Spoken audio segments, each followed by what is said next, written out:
The opinions expressed are those of the participants and do not necessarily reflect the official positions of the sponsors, advertisers, or presenters. Advertising does not imply endorsement by the sponsors and presenters.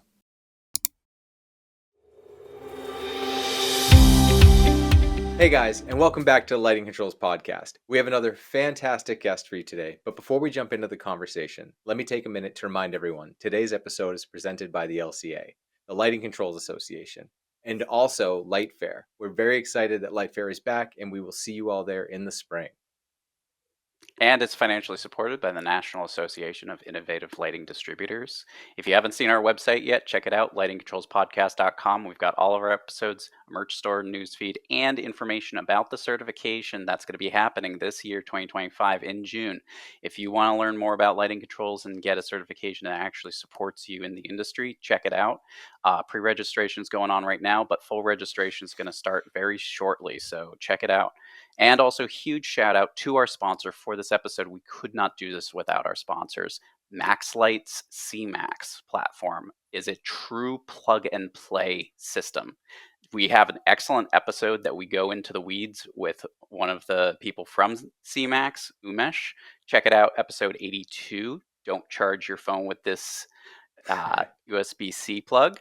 And the reason why is because they use USB-C, which is a universally acceptable plug for their controls platform. So definitely check it out. It's a really interesting platform, really good for those quick and efficient projects that you just want to have an easy, seamless lighting control solution for your project. So I highly recommend it. But if you're on the fence, check out the episode number 82. It's worth your time. But until then, let's get into the conversation. So today we've got Parker. Parker, do you mind just giving us a quick breakdown on who you are and what you do? Sure. So my name is Parker Allen, and I work at a company called Edison Report. And so we are a news media network, really dedicated to covering all aspects of the lighting industry. And so we do that on our website, edisonreport.com. And we also have a magazine, Designing Lighting, which is really geared towards lighting designers. And have a couple other publications, Designing Lighting Global, which looks to expand on designing lighting, but to a worldwide audience. And we also publish another magazine called Element M. And this is on behalf of Namco. And we can talk a little bit more about that organization and what they do. So these are the lighting contractors, the maintenance side of the industry. And so we've sort of got our hands in everything, but try and really support the industry in everything we do. Lighting is a unique industry. It's worldwide, but it's also tight knit.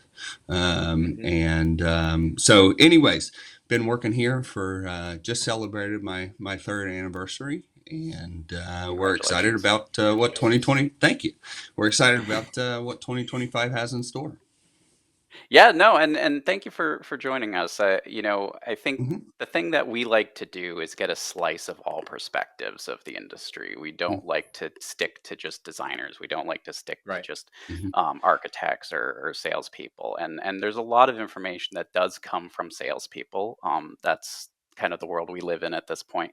But you do have an interesting vantage of the industry being in publication, journalism, all that kind of news that's, kind of got an agnostic stance, at least as it pertains to the information itself. And so just out of curiosity, like, what is your perspective of the lighting controls industry? And what are you seeing? What are you hearing?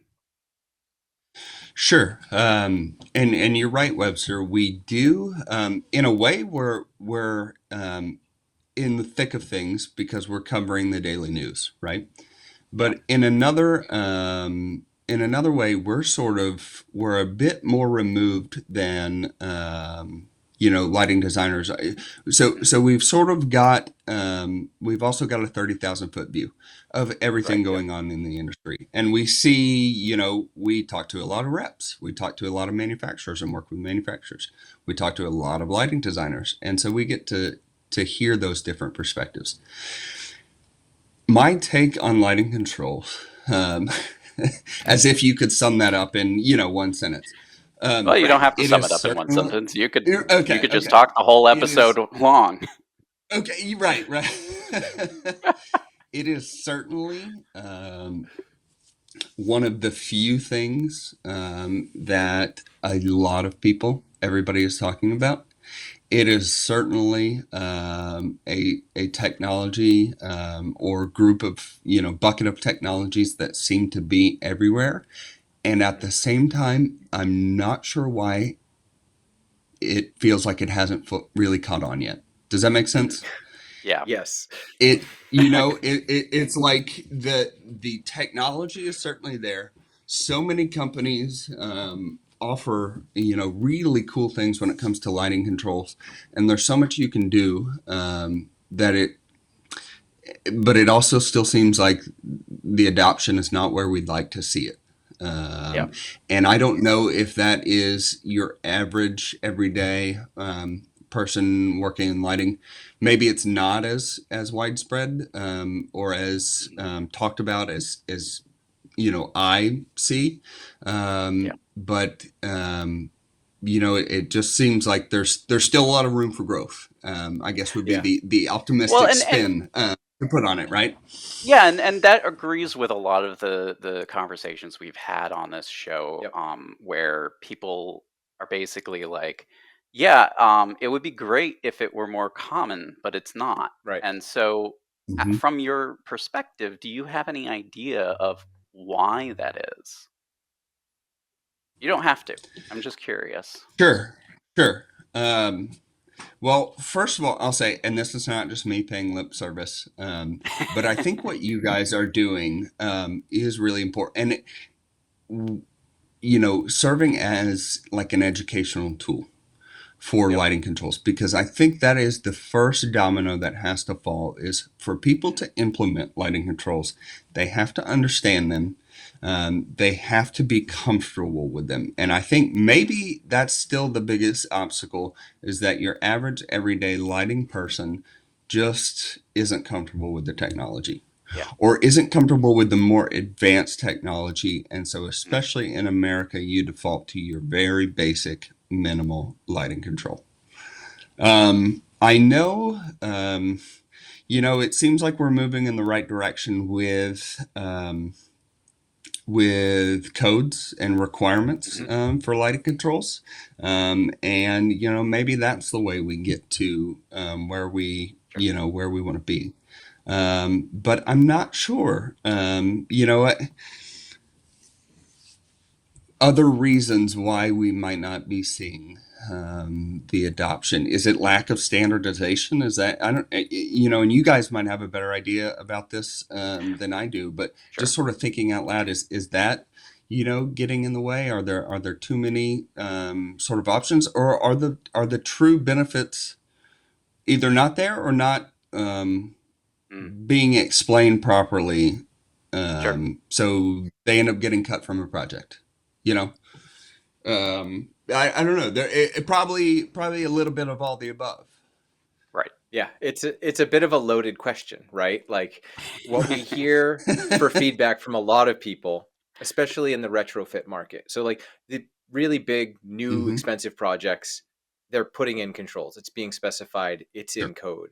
Where we're Hmm. seeing a lot of the bulk of the businesses out there are smaller buildings, already exist. Hmm. So they're looking at retrofit applications. So you've got hurdles in cost of ownership because there's so many different Hmm. things out there. What do I need? What don't I need? Now I have to implement these code things if I touch this, and we didn't have to do that before, and I have to run these extra wires, or I don't because I do wireless. So there's a cost of ownership Hmm. hurdle. There's other hurdles, which is if you've got someone just coming in who comes in a couple times a year or once a year or every whatever to sell you lamps, and they're doing a lamp upgrade, they may not be the same person you want to speak to about controls. So trying to get more information and be that informative resource, right? Try and get more information to the people out there in the field who are just trying to, sell the ESCOs of the world, get more to them to let them start adopting more controls. I think those are probably two of the largest hurdles that we hmm see. So with the outreach you have in the different platforms, do you hear and see any of that too, or do you have direct connections with some of the ESCOs? How does that? Yeah. So um, we certainly see some of the same things. And this is why right off, at the very top of the episode, I brought up L&M, because this is the retrofit, right, Yep. world, which are the majority of lighting projects. Compared to new buildings, retrofitting old buildings, it's just, there's just many more buildings already being built that just need new lighting. Right. Sorry, many new buildings are already built that Yes. need Yeah. new Yeah. lighting as opposed to new I was buildings. with you on what you were trying to Yes, say. right. Yeah, I just had to give it a second for my brain to Sure. catch up. But so let's take your average, the people selling these. So your average rep agency, for example, how many, out of a agency of 20 people, 30 people, how many are actually lighting controls experts? Mhm. I don't know, and it Yep. probably differs from agency to agency, but Yeah. maybe a couple at Yeah. that, right? So there's a chance that the person you're working with, that might be, working with the project manager or the end user or somebody, isn't super knowledgeable on controls, and maybe they're hesitant to even sort of suggest them. So that's why I think this education piece is super important, because those people should be knowledgeable on lighting controls and be able to recommend them to a project. Now, Ron, the other piece you brought up is, what about so the building owner, and cost of ownership, and do they want to pay for the increased cost? Are they going to see the benefits? Maybe, but there's a chance, they own the building, but they're just renting it out, and the renter's paying the utility cost, and whatever money you're saving by implementing controls, even if it is substantial, the building owner's not going to see that, and so they're just Right. not really interested in spending the capital it'll take to install a more advanced lighting control system, even if you can talk to them about everything that a lighting control system, especially an advanced one, can do with other building systems. Right. So there we're talking, when you start integrating with other building systems, some cool capabilities, and we're talking, you can get some pretty serious savings as well. Yep. But, the incentives aren't always aligned. But I really do think the first piece of the puzzle that needs, well, maybe not first, because it seems like we've been trying to educate people on lighting controls for a while now, and that's only gotten us so far. So, maybe it is, as I'm talking, I'm sort of thinking out loud, and maybe it's time, we sort of rethink our strategy, right? Sure. Well, So yeah, and so now, if you were to rethink your strategy, what would that look like? Like what do you think would be not necessarily the very first step, but at least one of the first steps that you would take? well, I guess the first question would be, what is our goal? hmm What is our goal? So I don't know if you were asking me specifically, or if I'm, Sure. just Well, from from your the sake of, perspective, I mean, you like if I ask somebody else the same question, I'm going to get a different answer, and that's right. the great thing about this is that everybody's got a different kind of slice of what's going on here and how to Yeah. tackle it. So, Right. you're definitely viewing this from a very different angle than a lot of people have that. So, Absolutely. really from your own perspective, like there's no wrong Mhm. answer in my opinion. Sure. Okay. Well, I'd love to get your feedback on this, but one of the most important things I see is the opportunity for lighting controls to save energy and hmm efficiency, um, And to me, that is an important enough goal in and of itself. Sure. So I mentioned at the top of the podcast that one of the things that we feel like everybody's talking about is lighting controls. Mm-hmm. The other is sustainability. Mhm. So those are like the two topics du jour, that are seem to be everywhere, and discussed on a lot of projects. If you go to, let's say you're at Education or Light Fair, how many of the presenters, how many of their talks will discuss one of those two things? Probably a pretty high percentage. And so to me, that is reason enough. And that, I think that makes it important to see, Well, increased adoption in lighting controls. it kind of Um, feels like, and I don't disagree with you, first of all. I think you're yeah. absolutely right. Um, it kind of feels like cryptocurrency. Like everybody talks about cryptocurrency, but they don't actually understand cryptocurrency. And so, Exactly. like with lighting controls, it's the same deal. Like you talk about lighting controls, but you don't actually fully understand lighting controls. It seems like there's a magic box that does all this beautiful stuff, but you don't really know how Yeah. that works. Well, to be completely candid, I might even put myself Sure. in that box, where I certainly sort of understand the basics. But you're right; it is grouped together as just that's a catch-all for lighting controls, and they can Mhm. sort of do anything. Now, then you guys, and one of the things I loved about it was probably 10 or 20 episodes ago that you did was just like discussing terms. It was, Oh hey, yeah. here's some commonly misused terms. And I think I even said something to you guys about it. But it was like those kind of episodes, I could, because you guys hear all these terms thrown Mhm. around and you really know, the difference between them. And but you're right, it's like cryptocurrency where it just, what is the difference between Bitcoin and Ethereum, and how do Yeah. they operate? Well, I don't, they're cryptocurrency, and Yeah. And so now we so have, what's the difference between Acuity and Max Light or something? Yeah. yeah. Their controls programs and what can each of them do. Whereas, what are Yeah. the projects or the situations where one maybe offers better benefits than the other, or makes more sense to install, and just then really getting into when you're talking about like luminaire level stuff and those advanced Mm-hmm. systems and really integration. I mean, maybe that's maybe those are a smaller subset of projects than I'm envisioning in my head, where you're doing Yeah. fully integrated, almost smart building type stuff. Yep. Yep. And you're right, if when we're talking about retrofit, you're typically talking small buildings, almost like Webster. You've seen our office, small.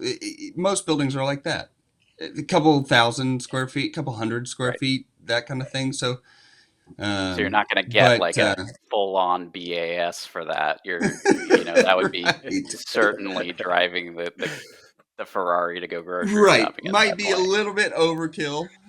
Yeah, you don't need to fully integrate everything and have asset tracking and be controlling the HVAC when the only thermostat in the building is right next to you, right? And you can just get up and turn it up and turn it down.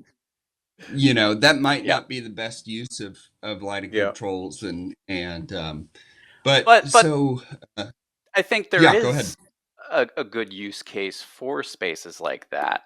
It's just not focusing on the, high end building Sure. automation, but there's still Right. plenty Sure. of opportunity for energy savings and all that with Oh, smaller spaces like that. And you could even absolutely. do some level of integration between the HVAC system and the lighting controls, without Sure. overhauling your HVAC system. But it does take a little bit of creativity to get there.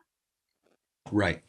Well, and so you asked sort of, going back to what my goal is. have you guys ever talked to, and if you haven't, you should, a guy named Chris Wolgamott? Do you know Chris? Oh yeah, he's on the Okay. schedule actually. He's coming down the pipipeline for people who are listening. Okay, good, because I think he'll be a great guest, and so I'll try not to steal his thunder too much. But he even gave the keynote at NAMCO a couple years ago, or at their spring seminar, and then he and I collaborated on an article recently. But talking about sort of the problem on the horizon is the grid is as of now, there's going to be a lot of new loads on the grid, Yeah. right? Yep.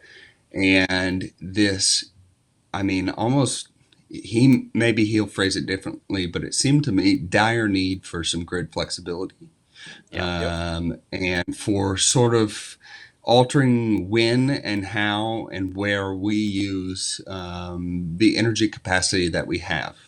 And lighting controls are a good way to do that in a building, and to control, to make it as flexible as possible, because some of your energy usage is set in stone, right? You're going to use energy in the morning, especially there's that small peak in the morning, right? And you're going to absolutely use it in mid-afternoon. And, when you see that larger spike in energy demand. But it's not totally 100% set in stone, and lighting controls can be one way, and the data and the control, for lack of a better word, but over other building systems that offers is one way we can sort of play around with the margins on that energy usage, to sort of make it fit more closely with supply. So that's that's where we're going, and Yep. when does when does it really become a problem? I don't know, and he'll have a better answer for you.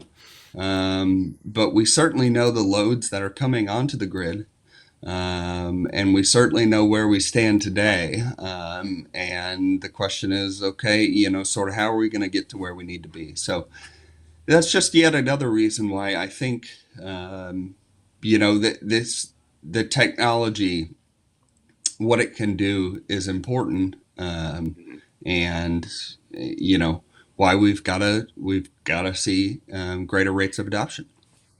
Right. And so I guess the question there is, is there something else that we haven't really tapped into yet that could Mm-hmm. help a greater amount of adoption?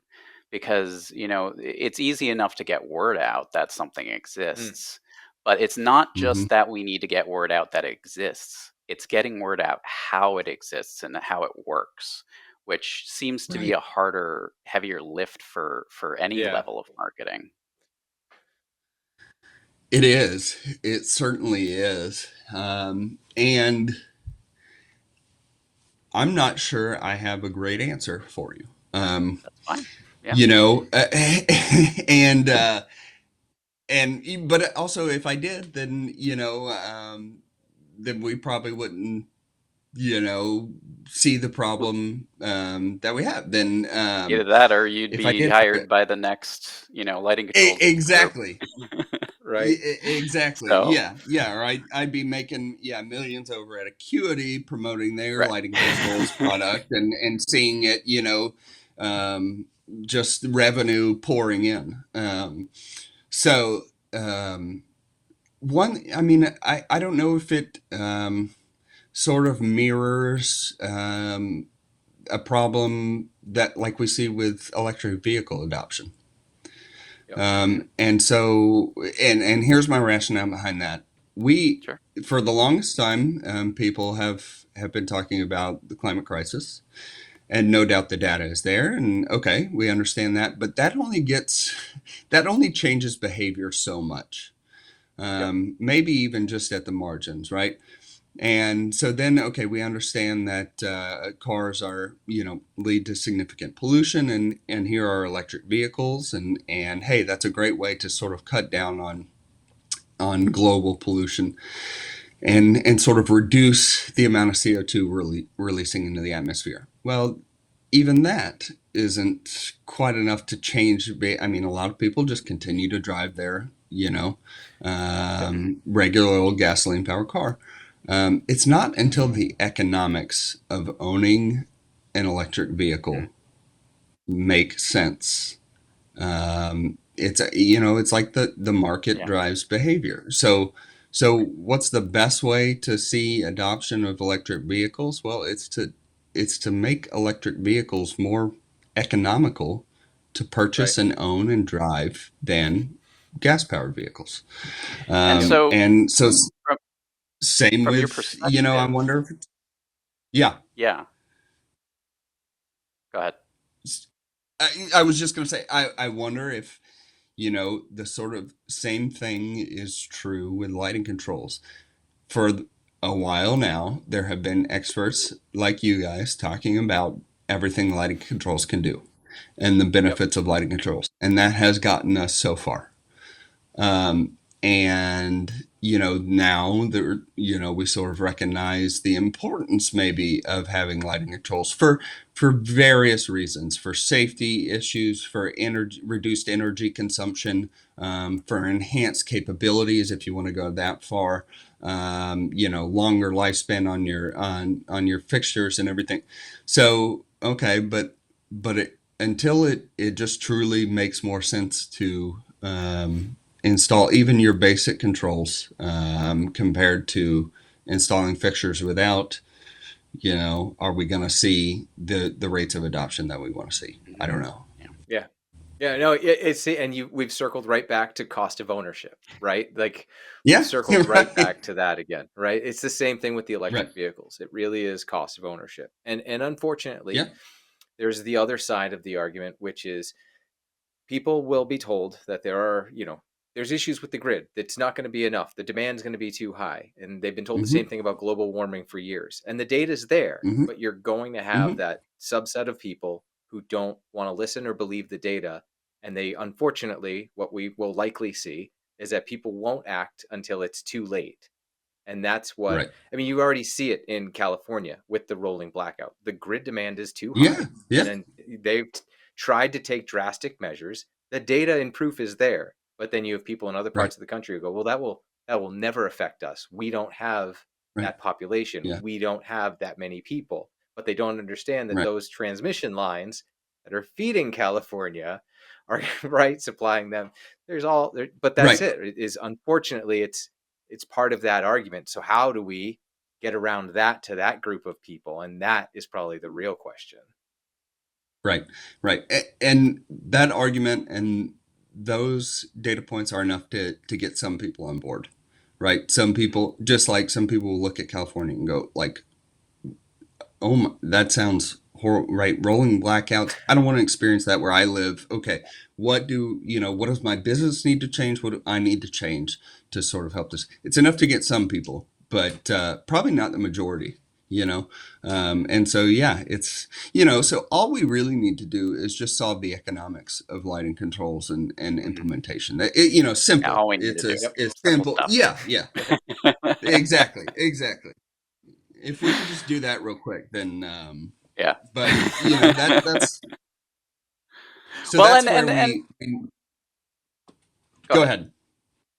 Oh, well, I No, was I, gonna I say, didn't. like, with the sales point, we do have a lot of people already marketing this, but it seems to be kind of stuck towards middle of the chain. Because you've got the Mhm, end users at one end, and you've got the manufacturers at the other, but there's this mhm. chain of people that information needs to kind of dissipate through and diffuse through. Right. And so right now it's like there's this block, and you've got the lighting designers and the reps kind of in that block, and we don't know exactly Hmm. why that block exists, but there definitely seems to be resistance from lighting designers to really fully understand the lighting controls. And it might not be Yeah. that it's an active resistance, it might be a passive resistance. Interesting. Interesting. So you do see, um, you think there is significant room for improvement among lighting designers when it comes Oh, to for sure. I understanding mean, implement. Yeah. and Okay. we've talked to a lot of lighting designers and heard from lighting designers outside of the podcast that kind of Yeah. state their argument for why they don't have in-house lighting control specialists. Yep. But regardless, we are seeing that trend change. We are seeing major lighting design firms starting to Mhm. hire lighting control specialists. There was a Yeah. post recently in our area that was looking for a lighting controls designer. And so that is something that is growing, and lighting designers Yeah. are picking that up. But there's a lot of, turmoil there with who gets paid, how do they get paid. Yep. That still needs to be figured Mhm. out. And additionally, Sure. the sales channel does still own a significant portion of that scope because a lot of Yeah. lighting designers lean on the reps and rely on the reps for that kind of information. Okay. So you're aware of the bylaw change that IALD made earlier in the year Mhm. or in Yeah. 2024, right? Sort of changing up their what they you're allowed to do as a lighting designer when it comes to Right. designing and earning commission on a project. Do you think that will have any effect? I mean, It's hard to say. I mean, I think okay. one of the things that Avi Moore said on his episode Hmm. was find an IALD Yep. professional, and that way you can guarantee that you have a lighting professional involved in your project. But Hmm. there are people who have made comment about this bylaw change that basically has changed whether or not you can receive compensation from a vendor for work. And so as a result, there might be some grayness to that objectivity that one might have for lighting. And Right. so it does kind of beg the question, will it impact the overall effect of lighting controls as well? And it's possible. I mean, it certainly is possible for a lighting design studio to start raking in commission from a manufacturer and they still hold their ILD name. So Hmm. as a result, Mhm. yeah, there could certainly be that level of spillover, but um, you know that really is yet to be seen, and I don't know if necessarily that is going to have a lasting impact, at least at first. It certainly could Right. if a number of people see this as a business opportunity and jump on it. We can Right. certainly see that change quickly, but right now, I haven't really seen much of that to begin with, and Hmm. there hasn't been a whole lot of conversation. But we certainly have a very specific vantage of our own with this podcast. So Yep. ultimately, Yeah. I think what we'll have to do is see over time how that has affected things.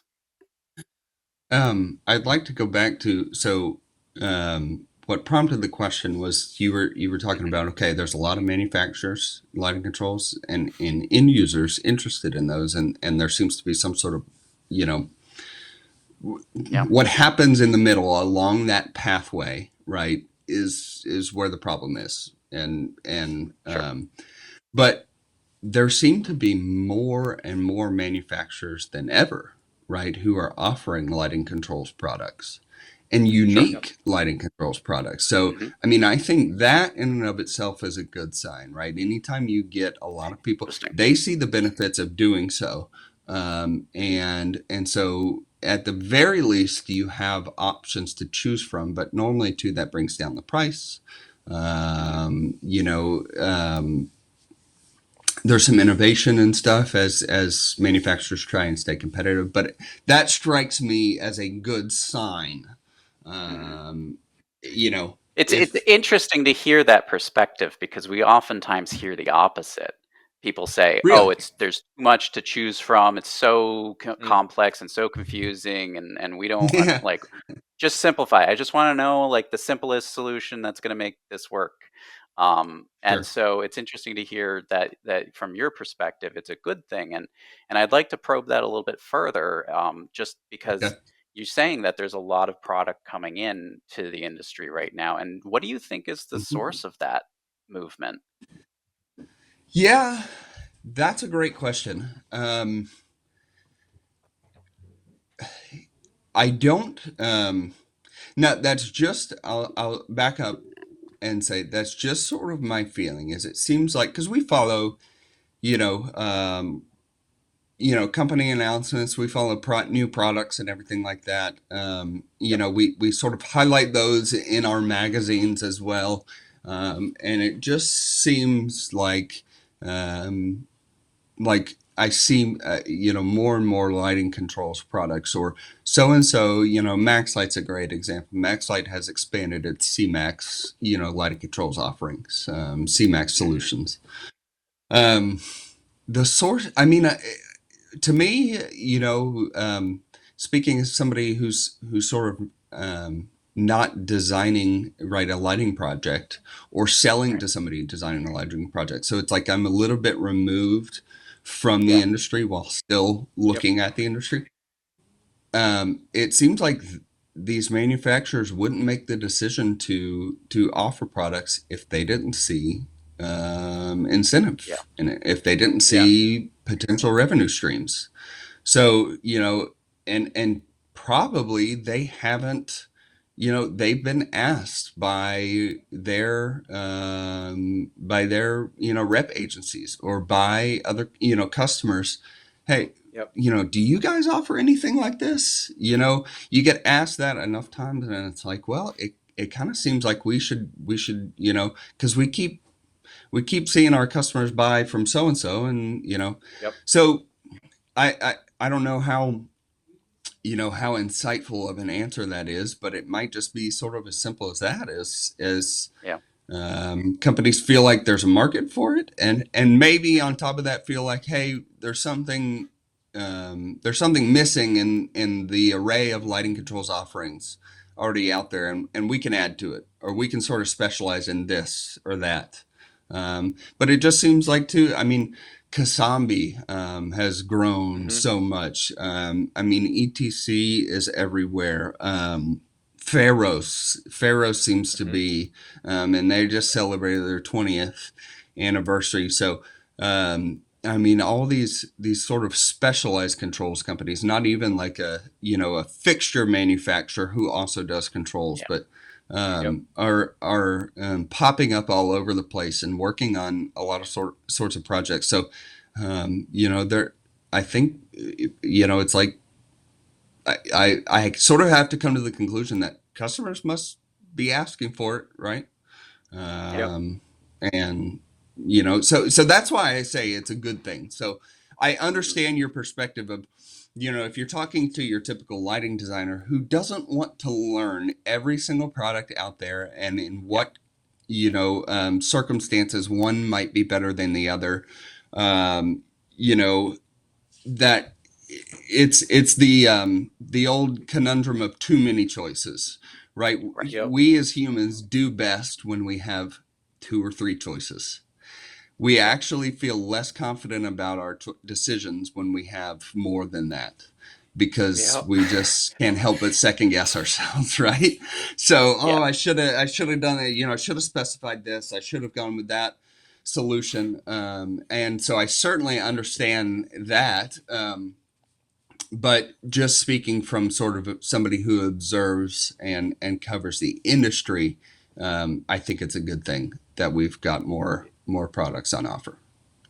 So with the product announcements that you're seeing, are you seeing more coming from lighting, like fixture manufacturers who are now getting into the controls game because they're trying to get a larger piece of the pie, so that, again, they're reps, they can offer a sole source solution? So are you seeing it more that way? And you mentioned Pharos and ETC, and obviously as sort of, Pharos wasn't always just theatrical, right? But like, taking more from the theatrical sort of architainment side of the world and moving into more of the architectural. So that seemed like an easy transition for those sorts of companies, because generally theater is much more complicated, all right? The architainment world is much more complicated than architectural. So that seemed like an easy transition. So is that where you're seeing a lot of these new announcements, or is it completely new controls manufacturers that we've never seen before? No, not necessarily new. Like, it's not new companies coming out of nowhere. And I just say, I'm not necessarily seeing a lot of companies in the same vein. Like, I'm not seeing a lot of new companies or new offerings in the same vein of Pharos or ETC, or companies like that. But I just brought them up because they seem we just see them a lot. Those specific companies a lot, so they seem to be doing really well. But I think it's more people jumping into the game. Fixture luminaire manufacturers that are also adding controls offerings, and it sort of kind of mirrors what we're seeing with the EV charging. So there are, it was like for a while there, we would see, it seemed like every month it was, Ledvance, Maxlight, Espen Technology, announced their new EV charging station, level 2, level 3 EV chargers. And so it's those type of companies. Obviously, Maxlight is sort of the first one in my mind, not just because they're the sponsor, but shout out to Maxlight. But because we also, Randy, editor of Edison Report, spoke with Umesh recently as well, maybe a month or two ago. And so they're sort of fresh in my mind as the, the prototypical example of a company that is, throwing their hat in the ring, right? Right. Yeah, and that's definitely something that we are seeing as well as a trend, because really the specialty controls are not the bread and butter kind of target Right. for these companies. Right. They just want a platform that's going to support their fixtures. And so, we're almost out of time here, so I'm gonna recap a lot of what we talked about here. There's great stuff, really interesting conversation here, because from your perspective at that 70,000 foot view, Mm-hmm. lighting controls is a buzzword. Very much like cryptocurrency is a buzzword, very much like EV is a buzzword, and so people are building that buzz, but there's not a lot of people who actually understand that buzz very well.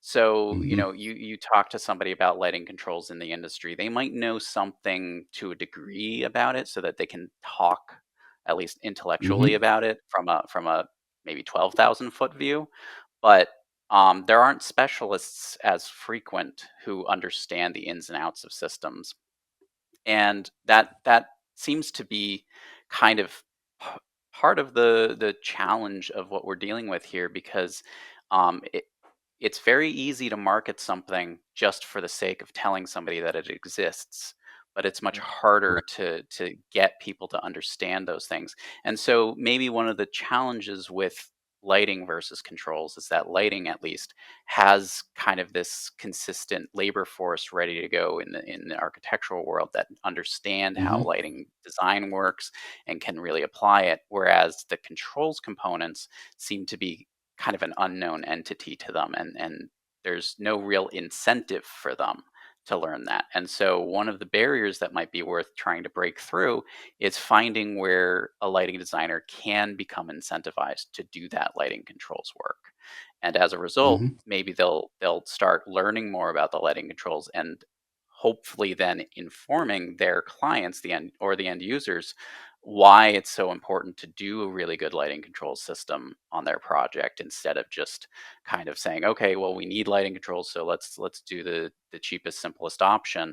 It's no, let's actually have this conversation, similar to what we had with Avi Moore on his episode, where it's like, tell a story, walk us through what you're envisioning here. Do you actually want automated shades, or do you actually want manual shades, or do you maybe want to pay just a tiny bit more and get automated shades? And then so it's the same thing with Mm-hmm. controls. It's like, you need to buy a lighting control system one way or the other, so you can have the really cheap kind of dysfunctional system, or you could have actually something that works and it costs you a tiny bit more in the grand scheme of things. So um but still, there is this drive. There's this huge drive going on in our industry from the manufacturers who are doing mostly lighting. We're seeing a lot of lighting companies now coming out with controls solutions for their fixtures. And some of them are Mm-hmm. agnostic, where you can use them in other systems. Some of them are completely proprietary, where they're only for their own fixtures. But Right. regardless, there's this focus of, okay, provide a solution for the lighting, because it seems to be making money. There seems to be something there. So it's almost akin to a gold rush too, and in that regard, where everybody's like, okay, jump on the lighting controls bandwagon, let's make some money. Right. But it's sort of like, okay, great, that's great. We have all of this interest, but where is this heading? Like, who's driving this whole thing? And I think we are seeing growing demand from the consumers. But ultimately, we still need to kind of close that loop of making sure everybody throughout the entire process understands, at least to a degree, what these are doing, how they're helping out. And going back to your very first point, with this envisioning of how does a lighting control system help me? And that's a really good question that if you don't know the answer to and you're part of a design team, it might be worth just figuring out the answer to that one question, let alone all the other, myriad of questions that might come up. Sure. And you got to answer that first before you start answering, okay, how do I implement said system? Right. Right. But it is in my mind, this is the next sort of frontier. We've plateaued when it comes to the efficiency of LEDs. And we're starting, there's certainly still a significant percentage of, old legacy lighting out there that we need to see converted to LEDs, if for no other reason than for an energy saving standpoint. But once we get there, then where do we go from there? And I think lighting controls is the answer staring us, it's the answer right in front of our face. And until there's a new lighting technology akin to, what LEDs was 15 years ago, until there's that, then lighting controls is the obvious next step forward. Widespread adoption of lighting controls, and that includes widespread understanding, right, of lighting control systems, how they're implemented, how we use them, and the benefits they offer. Yep. No, you're 100% right. And then so you take that and you couple on that cost of ownership, and you take exactly what you said. We kind of hit that threshold of LEDs, and a lot of the ESCOs really were pushing that market to these smaller businesses, right? This smaller, warehouses and the smaller buildings that just needed retrofits. And like you said, there's still plenty out there who haven't, but those that did it 5-10 years ago. And they're looking at this now saying, well, why would I do it again?